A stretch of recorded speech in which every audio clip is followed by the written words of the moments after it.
திமுகவின் திட்டங்களை நிறுத்த வேண்டும் என்று டெல்லியில் ஆலோசனை நடத்தியதாக வேலூர் நாடாளுமன்ற உறுப்பினர் கதிர் ஆனந்த் தெரிவித்துள்ளார்.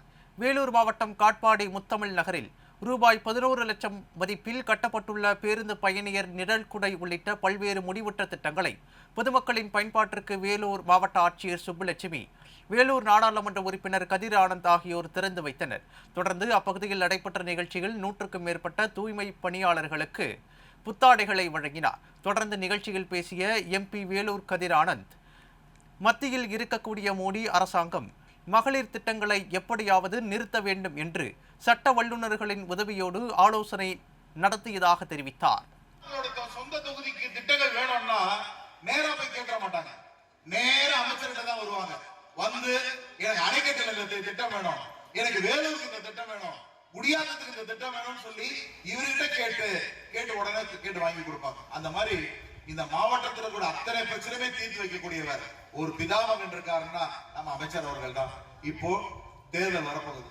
நீங்க சுனில்குமார் சொன்னாரு, மகளிருக்கெல்லாம் இன்னைக்கு அந்த மகளிர் உரிமை தொகை கொடுத்திருக்காங்க. என்ன நடந்தது? 2 வாரத்துக்கு முன்னாடி 5000 ரூபாய் அவங்களுடைய அக்கௌண்ட்ல போடுறாரு.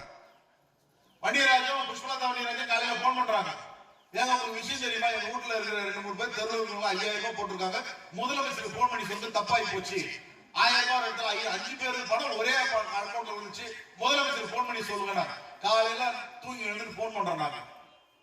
போன் பண்ண முதலமைச்சர் அவர்கள் சொல்றாங்க, என்னங்க 5000 ரூபாய் போட்டிருக்கீங்களா, இது தப்பு நடந்து போச்சு, சீக்கிரம் நிறுத்த சொல்லுங்க, தப்பு எங்க நடந்துற போதுன்னு சொன்ன உடனே இருங்க கொஞ்ச நேரத்தில் டிவியை பாருங்க. நாங்க ஏதோ முக்கியமான விஷயம் சொல்லி டிவியை போட்டு உட்கார்ந்தா திடீர்னு முதலமைச்சர் பேட்டி வந்தது.